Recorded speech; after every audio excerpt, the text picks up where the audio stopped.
Hello and welcome to another Fortnight on the Isle, my bi-weekly update series, where the last couple weeks have been pretty chaotic, but it's been a good fortnight overall, I would say. The family reunion that happened around 4th of July, because the last one of these updates I recorded just before all of that stuff started to happen. The family reunion stuff went great.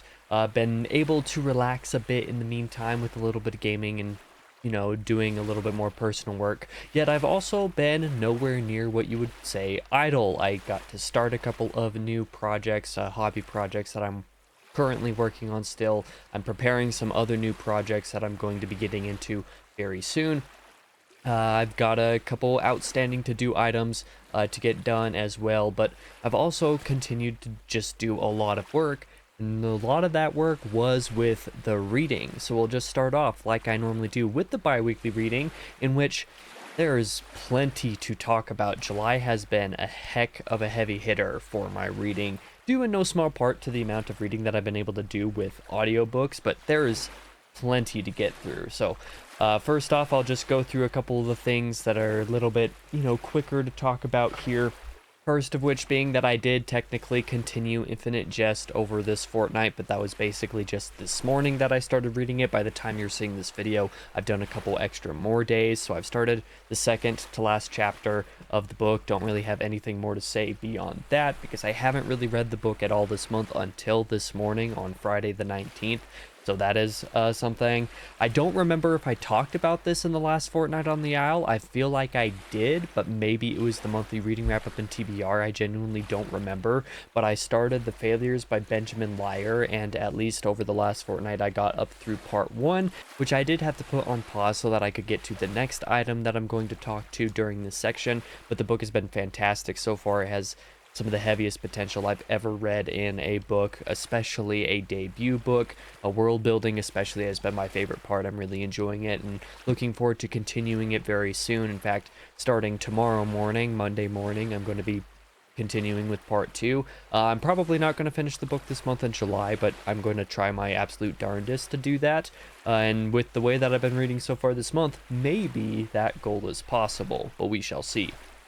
But the aforementioned next item that I'm going to be talking about that I had to pause the failures for is New Spring, the prequel for The Wheel of Time, which I did decide to read this after The Fires of Heaven, which is one of the recommended reading spots, but I'm glad I chose to read it there because of the setting and the characters that Jordan decided to follow for it, and based on what it covers. I did read the whole book over the last, basically just a week actually, so it wasn't even the whole fortnight. It was just a week that I took to read this. I plowed right through it, and it was great. It really was great, and the main thing that I come out of this novel wishing was for more of the prequel. I know that Jordan planned to do more prequel for The Wheel of Time than just this one standalone novel, because it's not really standalone. It actually is kind of the start, setting up a couple more threads that you could see being followed, and I really wish we were able to see some of those things. The minor complaints that I have with it are things that I forgive in light of the fact that they would have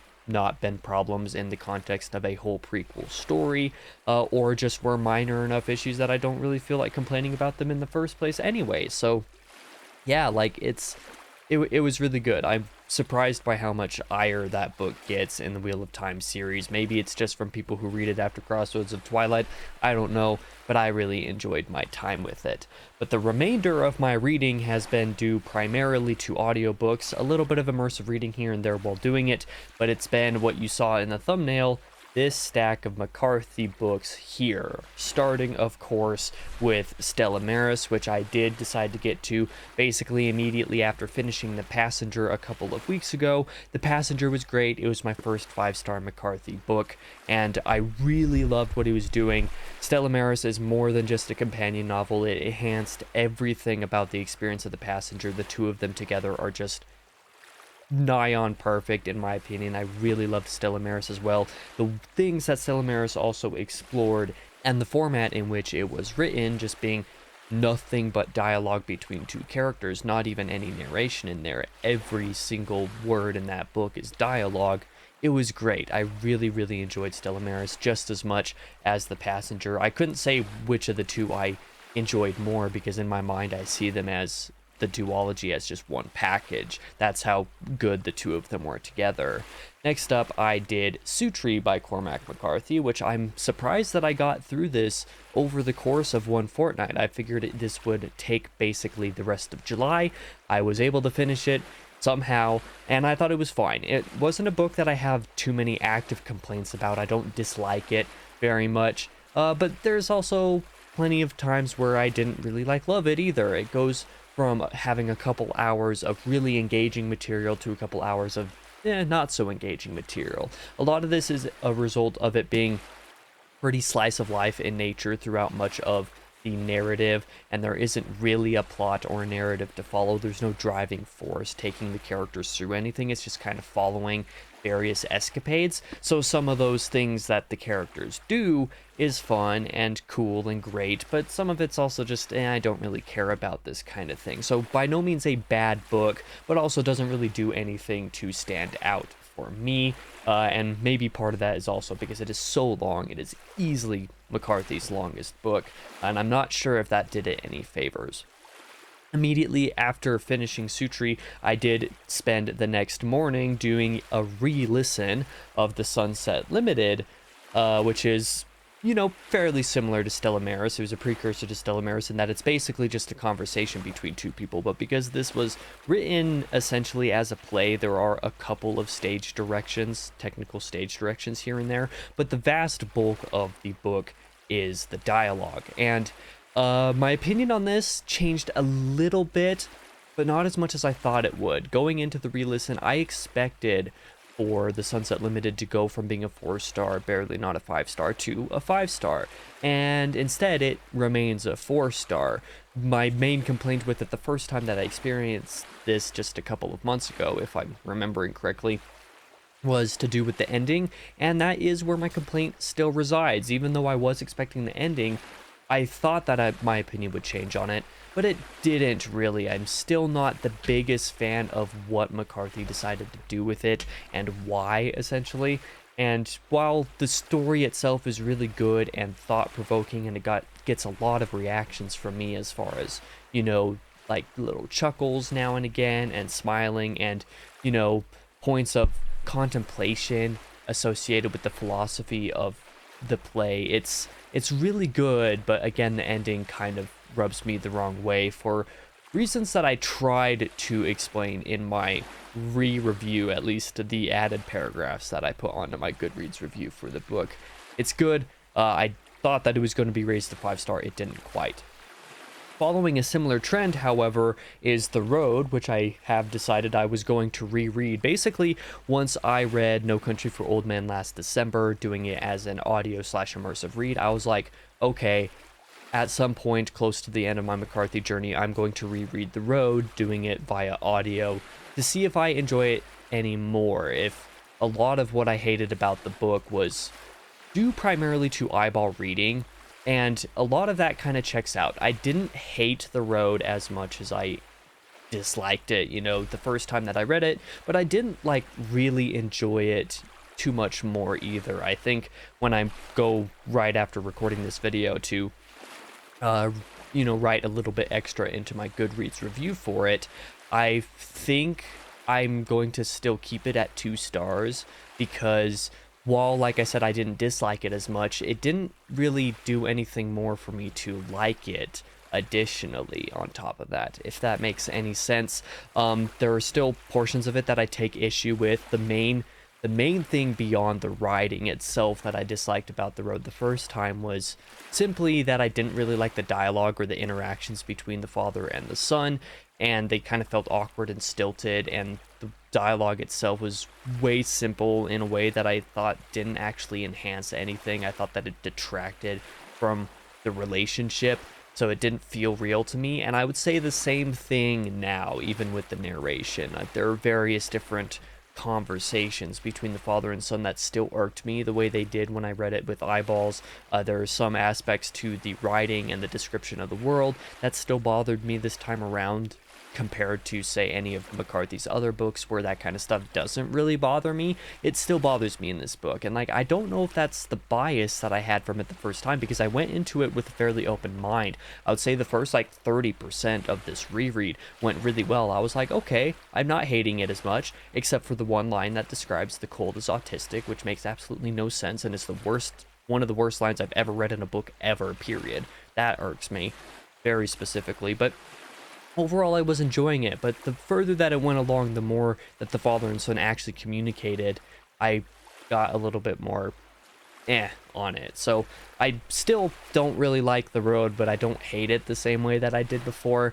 So that's kind of an interesting thing. I'm glad that I gave it another shot, though, because I feel like I feel like I would have been unworthy of saying I dislike the road if I went through all of the other McCarthy books as an audio immersive experience, but kept my opinion of the road at what it was, just eyeball reading, because I know I don't like McCarthy eyeball reading.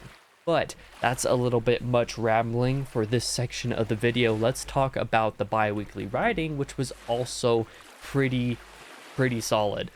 I didn't get quite as many words added to the Reign of Ash sequence over this past fortnight, but that's because there wasn't very much of this final outline in the Silent Reign trilogy to really work on, to edit, to add to. So I still got 500 to 750-ish words, somewhere in that ballpark, added while finishing this third outline revision. But there was also some more work that I got done after the fact. I got the timeline worked out. I still have a little bit more of the character / location sheet that I've been keeping up for the trilogy to work on and to finish up for this third outline. But I got the timeline worked out. I finished actually revising the outline. I'm really happy that I was able to get that. It's got me reinvigorated and especially ready to start working on other projects. I have a couple other current projects going on that I got to get done first before I start writing more outlines, but come probably mid-August or so, I should be getting started on continuing the Reign of Ash with the next series of outlines, that being for the Hermit of Navarre's trilogy. So that will be exciting to start updating you guys on here in a couple of months, theoretically. Most of the rest of the words that I got written over, well, all of the rest of the words essentially that I got written over the fortnight was for book reviews in 3 specific different categories. The first category, of course, being new book reviews that I got written over the 2 weeks. 1,200 of those words written for The Blood of Olympus. 850 of those words were for Tides of War by Stephen Pressfield, a book that I tried reading back in late 2022. It's been almost 2 years, but I finally went back and actually wrote a DNF review for that book. So that's where 850 words came from. A 1,350 word review for Sutri, and then a 1,200 word review for New Spring. So pretty solid amount of words for book reviews. I'm actually pretty happy with all 4 of those reviews. I think the New Spring one could use a little bit of work, but the other 3 I'm really happy with. I also got an extra 500 words written for preliminary review notes. The Passenger and Stella Maris I read, of course, before Sutri, but I am still ruminating a little bit on those reviews, and I should actually go ahead and write them soon, especially since I kind of reference a little bit of the Passenger in the review for Sutri, which got my mind rolling on what I want to say in those reviews. I'm not sure when those will get written or when they'll be complete. Hopefully by the time the next one of these updates comes out, that will be the case, but I have 500 words there between those 2 reviews kind of sitting there to entice my brain a little bit. And on top of all of that, I got another 1,100 words added to review edits for a couple more reviews that I had already written before. So I went and quickly edited my review for The Orchard Keeper and gave it a different star rating. I edited my review of Outer Dark. I edited my review for The Sunset Limited and expanded upon my thoughts of that. And then I also randomly went back and edited my review for Night of the Mannequins by Stephen Graham Jones, which I read back in October, because my original review for that book was nowhere near reflective of how I actually feel about that book now. So it was way long overdue for me to go back and actually fix that. So all in all, for book review related stuff, I got about 6,200 words written, which is not a small amount, so I'm actually pretty proud of that. On the topic of blogs, I did not get any words written for those over the fortnight, but I did get 2 outstanding blogs recorded, those being the 21 Pilots and the Periphery discography rankings. So those are recorded. I'm going to be editing both of those this weekend. In fact, well, we'll talk about it right now, actually. Before I say anything else, the coming releases is the next section of the video, so let's just talk about these things right now, and I'll expand on what I was about to say 5 seconds ago. On the main channel, this Tuesday on the 23rd, I'll have a review for Rage by Stephen King coming out. On Thursday the 25th will be the second diary for New Spring, and that will be the finale of it because that's all that I needed. I thought I was going to need about 3 episodes for the book. Turned out I only needed 2.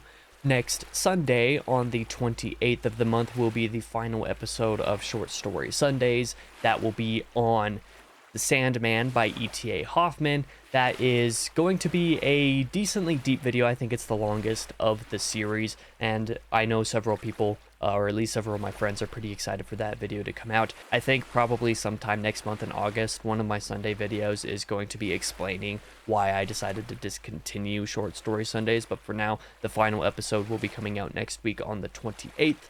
Next Tuesday on the 30th will be my review for The Murdered Son by Christopher Rocchio, the proto-Empire of Silence, so the original version of what eventually became Empire of Silence before editors got their hands on it, or rather before Christopher started editing the book before it was eventually published. That review will be out on Tuesday, and then next Thursday on the 1st of August will be my 4th Infinite Jest diary, covering chapter 27. I believe over these last couple weekends of July, I will absolutely be able to finish chapter 27 of the book, therefore be able to release that diary a little bit earlier than I originally scheduled it for, because that Thursday was going to be when the 3rd New Spring diary was going to come out. Since I didn't need that, I decided to jump up an Infinite Jest diary, especially since I'm going to have that chapter finished on time. I should be completely good on that front.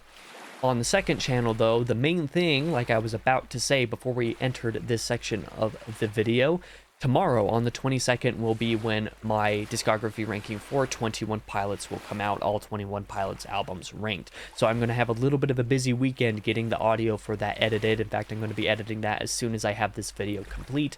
And then I'm going to be putting together the visuals like I do for all my other blogs. It's been several months since I've done anything on the second channel in this regard, which is pretty sad. Almost all of that is to blame because of Short Story Sundays, which I'll get to in another video next month. That I don't really need to clarify that. On Friday the 26th will be, it could be one of 2 things. I'm not entirely sure what exactly that video is going to be. I was thinking for a little bit it was going to be my Crowsworn demo number 2 video, so the one that's like the actual full world demo, playing the whole game with the game systems rather than just the boss demo, which I did last year.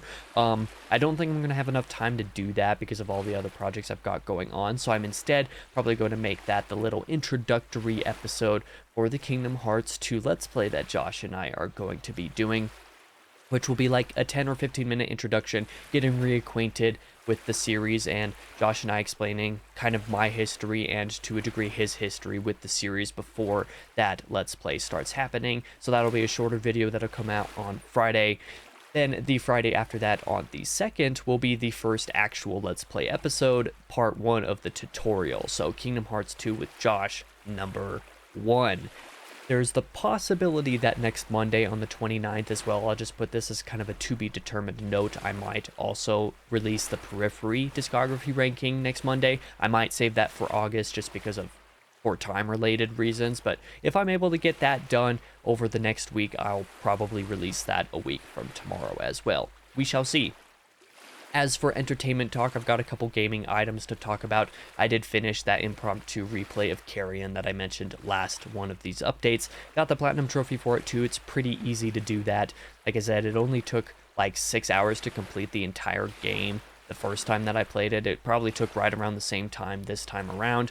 Although that 6 hours might have included the Christmas like DLC type thing in there. I didn't play the Christmas DLC this time around. I should probably go ahead and do that.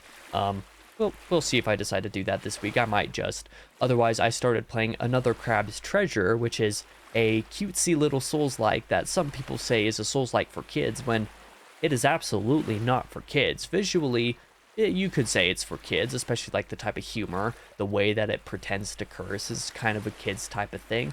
but ain't no kids beating that first boss. That's more like something an adult would play to entertain their kids, potentially. But even that is kind of, pushing it. Some of those bosses are harder than actual Dark Souls bosses, in my experience so far. But the game is certainly fun. I always have to shift my mindset when playing Souls-likes and those types of games, so it has been a fun time to play this one. But otherwise, last Saturday, I did start playing Kingdom Hearts 2. Like I said, recorded the first couple episodes of that with Josh. It's going to be coming out on the second channel, that Let's Play will.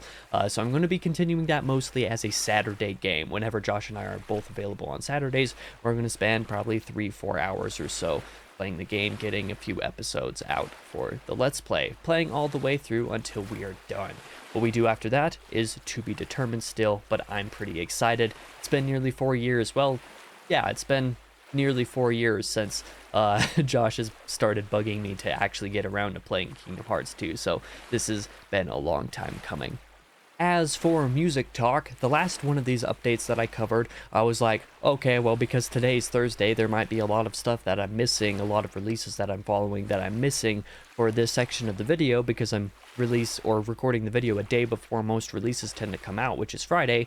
Turned out that was kind of a lie. The only true single, or the only real release that I really wanted to shout out in the music talk section was the fact that Starset released another single, Degenerate, that Friday. That was the only real thing that I missed, and if you happen to be following the band, then that was by no means a release that you probably missed. I don't think it was nearly as good as the first single. In fact, I think it has a lot of mixing problems. So I didn't really enjoy it nearly as much as Brave New World, but I'm still excited to see what Starset is going to put out in the future regardless. But the singles that have released over the last 2 weeks, there are 5 of them that I want to quickly shout out.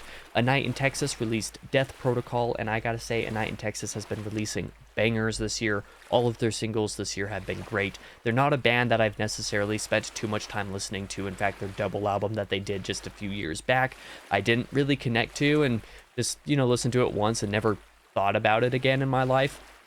But these 3 singles for A Night in Texas this year have been great, so I'm super excited to see what a full album has to offer. 1000 Below released a single, Wrong Again, and their 2022 album was one that I absolutely loved, save for a couple songs that didn't really hit so hard. But the songs that hit from this band really hit, and Wrong Again was a fun track, just like anything they've ever written. Distant Dream, a good instrumental artist that I enjoy, released a single called Spotlight, so that's a nice little shout out to be able to give. I thought that maybe those guys weren't going to be releasing anything because it's been a few years since they released anything, but I'm glad to see that they're still making music. Left to Suffer made a new single called Give Them Death, which I thought was fun. The way that their 2023 album did Feral come out in 2023? I'm not sure if that's when it came out, but if it was, Give Them Death is kind of more that style. Pretty brutal with moments that let out surprisingly well.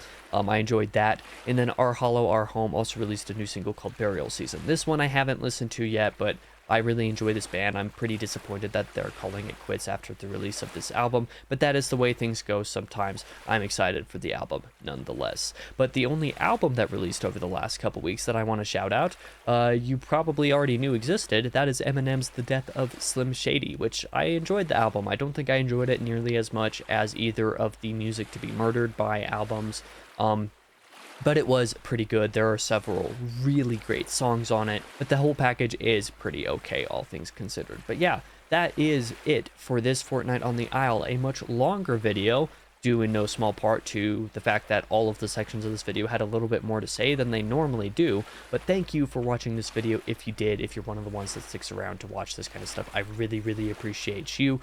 Thank you again for watching. I'll be back in Tuesday's video, like I said, the next video that comes out, which is my review of Rage, or if you happen to check out the second channel, that 21 Pilots discography ranking is coming tomorrow. So I hope to see you in either of those 2 places if you are interested.